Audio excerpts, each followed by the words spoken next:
नाही, माहित नाही. रादर आम्ही कधी त्याचा सिरियसली विचारही नाही केला. अण्णासाहेब, स्वप्न काय कोणालाही पडतात. आता एखाद्याला भूताचं स्वप्न पडलं म्हणून त्याचा आणि भूताचा काही संबंध लावायचा? माधवराव, स्वप्न का पडतात माहितीये? मनातली भीती, मनातले विचार स्वप्नात येतात. आणि मनातल्या भीतीला, मनातल्या विचारांना काय कारण आहे हे माहीत असतं आपल्याला. हे आता आम्ही तुमच्यासारख्या उत्तम शोधपत्रकाराला सांगण्याची गरज नाहीये. आपण व्याही आहोत. आपले संबंध दृढ व्हावे असं आपल्याला वाटत असेल तर आपल्यामध्ये कुठलीही लपवाछपवी नसावी. ती नाही आहे नसेल.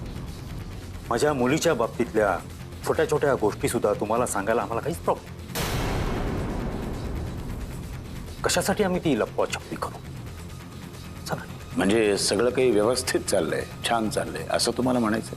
मला एवढंच म्हणायचंय की आम्ही तुमच्यापासून काहीही लपवत नाही आहोत. पण भविष्यामध्ये जर श्रेयसीचा आगीशी काही संबंध असल्याचा एक जरी पुरावा आमच्या हाती लागला तर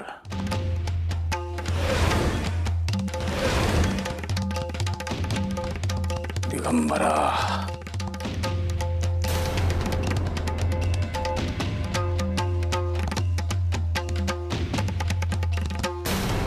कसं शोधून काढू की माझा आणि आगीचा काय संबंध आहे? त्याच्यासाठी कोणीतरी ड्रीम अनालिस्ट किंवा सायकियाट्रिस्टची मदत घ्यावी. तेच माझ्या स्वप्नांचा अर्थ मला समजावतील. पण त्यासाठी घरच्यांना स्वप्न काय होतं ते सांगायला लागेल मला. आणि ते कसे रिॲक्ट करतील माझ्या स्वप्नांना? नाही, पण मग कसं शोधू मी हे? आता लगेच घराबाहेरही पडू शकत नाही मी. असं केलं तर उगाच सगळ्यांना संशय येईल. त्या माणसाला सुद्धा भेटता येणार नाही आता. अण्णांना कळलं की मी त्याला भेटले तर मला घराबाहेरच काढतील ते आता. नाही करता येणार. पण मग काय करू मी? काहीच कळत नाहीये. एकीकडे या सगळ्या गोष्टींचा शोध घ्यायचा आणि एकीकडे संसारही जपायचा आहे मला. पण मी काय करू नेमकं? कुठे जाऊ की हे सगळे पुरावे मला मिळतील?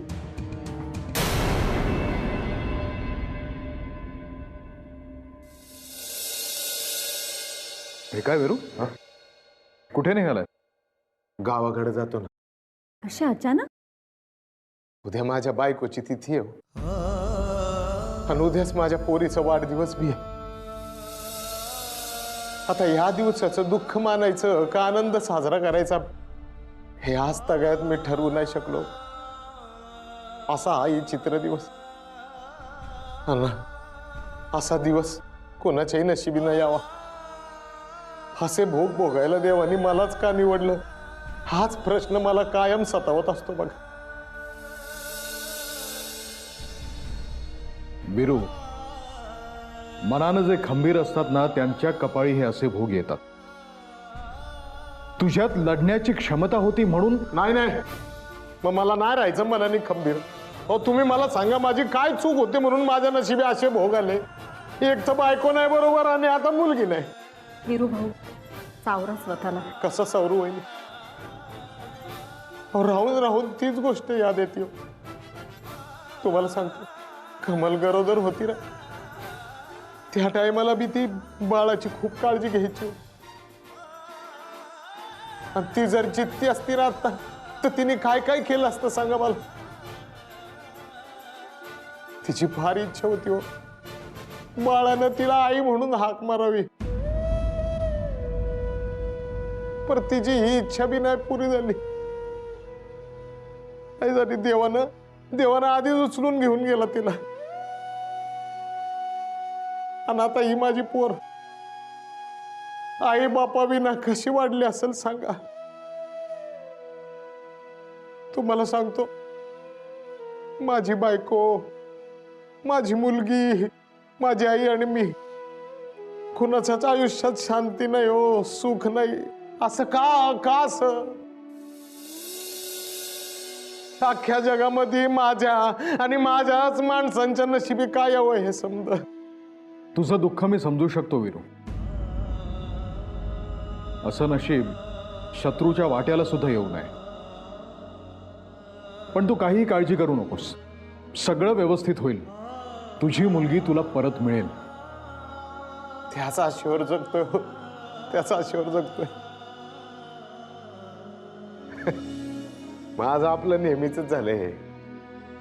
बरं निघतो. हे बघ, तिकडे जाऊन परत ये हवं तर. बयोलाही सोबत घेऊन ये. तिकडे राहू नकोस. जी. आपण सगळे मिळून तुझ्या मुलीला शोधू.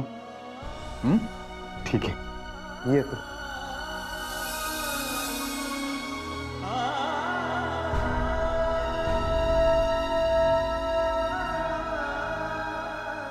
अवधूतला निरोप पाठवला. हो अण्णा, पाठव. आणि मला एक सांगायचं होतं अण्णासाहेब. म्हणजे तुम्ही जे अवधूतरावांना बोलवून घेतलंय ना, ते खूप छान झालं बरं का. नाही म्हणजे मी म्हटलंच होतं की त्या श्रेयसीचा आगीशी काहीतरी संबंध असणारच. म्हणून तर ती घरात आल्यानंतर त्या आगीशी संबंधित घटना घडायला लागल्या होत्या ना आपल्याकडे. म्हणूनच तर आम्ही अवधूतला निरोप पाठवलाय. तो येईल.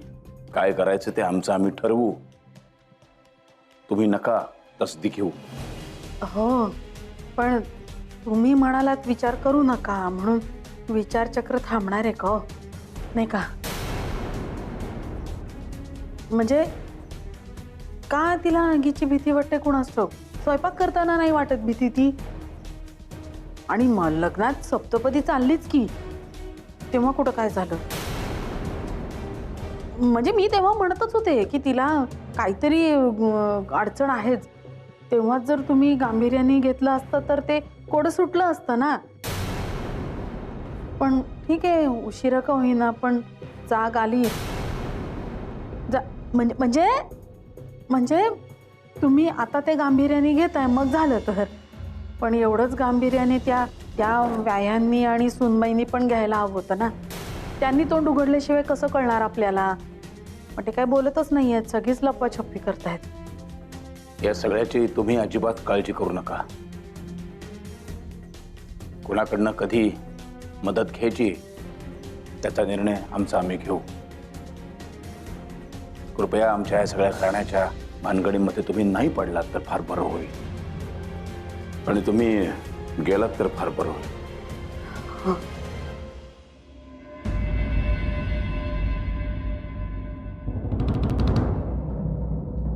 ऋषिकेश, अण्णा, अवधूत आला की आम्हाला कळवा. ठीक आहे, येतो.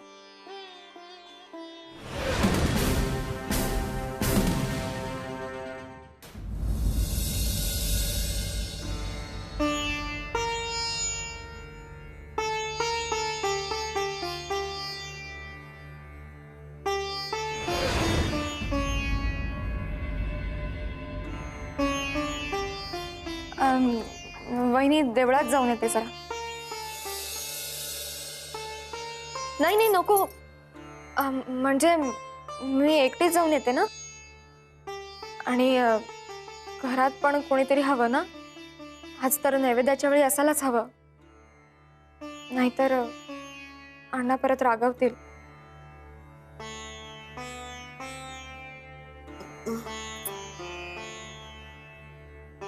हो बहिणी, लवकर घरी परत येईन. नका काळजी करू. येऊ मी.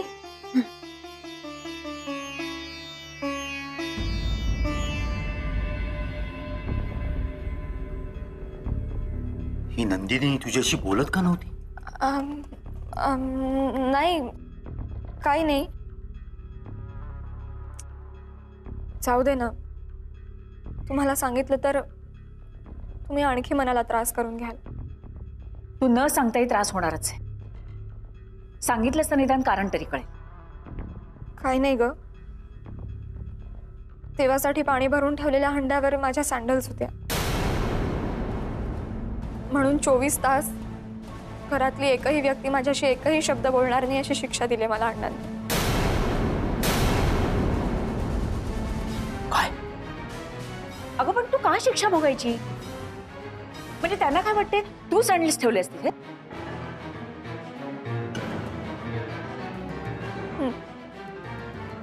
अगं पण ठेवलेस का तू? मामा, अगं मी असं करेन का? अगं पण तू का सहन करतेस हे सगळं? तू न केलेल्या चुकीची शिक्षा का भोगतेस तू? हे बघ मामा, माझ्या सँडल्स त्या हंड्यावर होत्या आणि त्या तिथे कशा पोहोचल्या यासाठी माझ्याकडे काही एक एक्सप्लेनेशन नाहीये. अगं पण त्यामुळे ही शिक्षा मला भोगावी लागणार आहे आणि ती मी भोगते. असो, मी येते. काय? हे रिडिक्युलस आहे सगळं. हिचा सासरा काय गेल्या जन्मी मास्तर होता, यास काय शिक्षा देईल?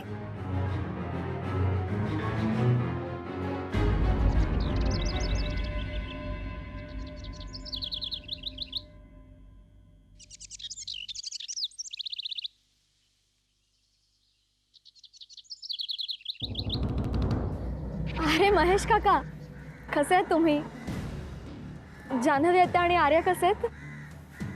ठीक आहे, सगळे ठीक आहेत. मला माहिती आहे की जान्हवी आत्या ठीक नाही आहेत, पण मला पूर्ण खात्री आहे की सगळं व्यवस्थित होईल. अण्णा तुमचा नक्की स्वीकार करते. अगं कोणत्या जगात वावरतीस तू? ह्या जन्मी तरी ते शक्य नाहीये. नाही महेश काका, एक दिवस नक्की असा येईल की अण्णा तुमचा खुल्या मनानं स्वीकार करते. बरं, आर्या मला सांगत होता की तुला माझ्याशी काही बोलायचंय. हो, मला साकाव गावाविषयी थोडी माहिती हवी होती. साकव गावाविषयी का? नाही म्हणजे मी साकाव गावच्या वीरू नावाच्या माणसाला शोधते.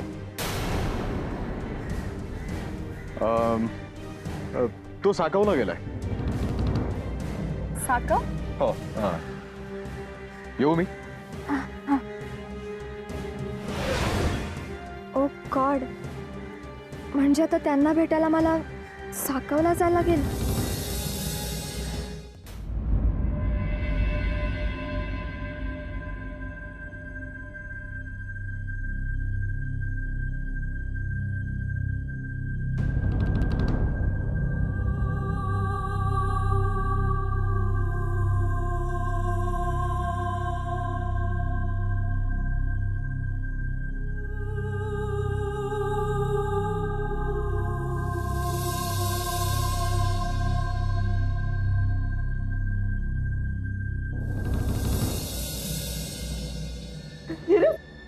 आलास?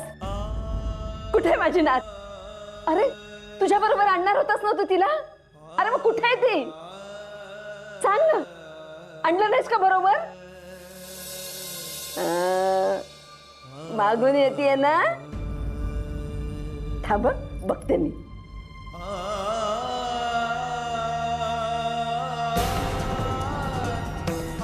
मागून पण नाही आली. बिरू बिरू ती आली नाही का रे? का नाही आणलं तिला? मला तिला भेटायचंय. कुठे आहे ती? कुठे आहे?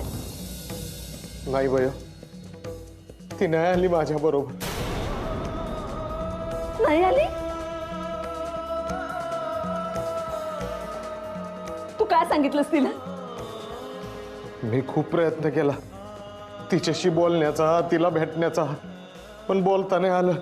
प्रत्येक वेळेला चोरासारखी भेट घ्यावी लागली, त्यामुळे बोलता नाही आलं का. पण मग तू का नाही सांगितलं तिला की तू तिचा बाप आहे आणि मी तिची आजी आहे म्हणून? सांगितलं ना, मी खूप प्रयत्न केला तिला भेटायचा, तिच्याशी बोलायचा. मग काय म्हणाली ती? काय म्हणणार, तिला तर हे बी पटत नाहीये की मी तिचा बाप आहे म्हणून. का पटत नाही? बोल ना, काय म्हणते ती? का नाही पटत तिला?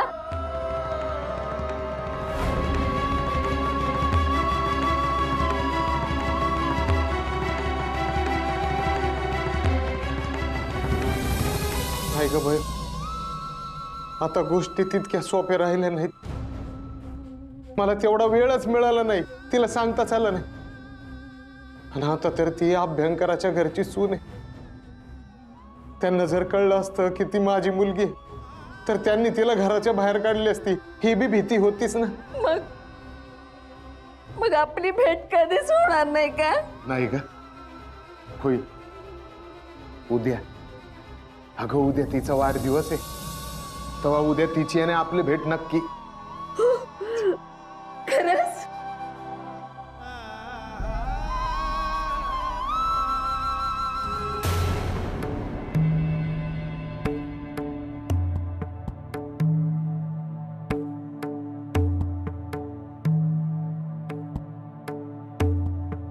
ऋषिकेश, एवढा निरोप पाठवून सुद्धा अवधूत अजून आला नाही, याचा अर्थ काय? आम्हाला असं वाटतंय की आम्ही स्वतः जाऊन त्याला भेटून यावं. अण्णा, हो येतील ते. त्यांना निरोप नक्की मिळाला असणार. अर्धवट काम सोडून कसं येणार ना? कुठल्या तरी कामात अडकले असतील ते. तसं असतं तर त्यांनी आपल्याला निरोप पाठवला असता, पण ते निरोप पाठवला नाही याचा अर्थ शंकेला जागा आहे. ऋषिकेश, कुठल्याही प्रकारचा धोका आम्हाला पत्करायचा नाहीये. आगीने आतापर्यंत बऱ्याच वेळाला हुलकावणी दिली, पण कोणाचा घास घेतलेला नाहीये. भविष्यात तसं काही होऊ नये त्याआधीच उपाय शोधून काढायचा आहे. त्यामुळे अवधूतला जाऊन भेटावंच लागेल आम्हाला. आम्हाला भयंकर चिंता वाटायला लागली. या घराच्या बाबतीत, या घरातल्या माणसांच्या बाबतीत कुठल्याही प्रकारचा, अगदी कुठल्याही प्रकारचा धोका पत्करायचा नाही आम्हाला. कळलं? तेव्हा जायची तयारी करा. शिवाय श्रेयसीचा आगीशी काय संबंध आहे तेही शोधून काढायचंय. अण्णा, तिचा काही जरी संबंध असला तरी आपण नंतर बघू.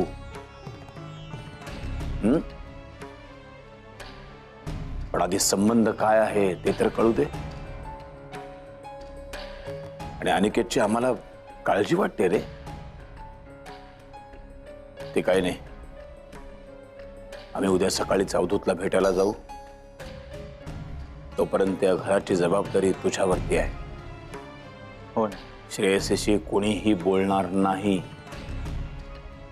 याची जबाबदारी तुझ्यावरतीच आहे, लक्षात ठेव. अण्णा, हो श्रेयसी अजून लहान आहे. लहान नाहीये ती, लग्न झालंय तिचं.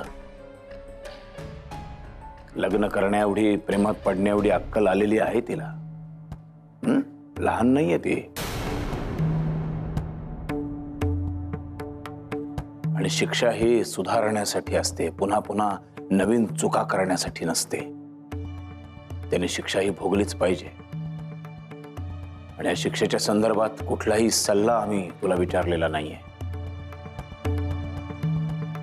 तू फक्त त्याची अंमलबजावणी बरोबर होते की नाही एवढंच लक्ष ठेवायचं. लक्ष कुठे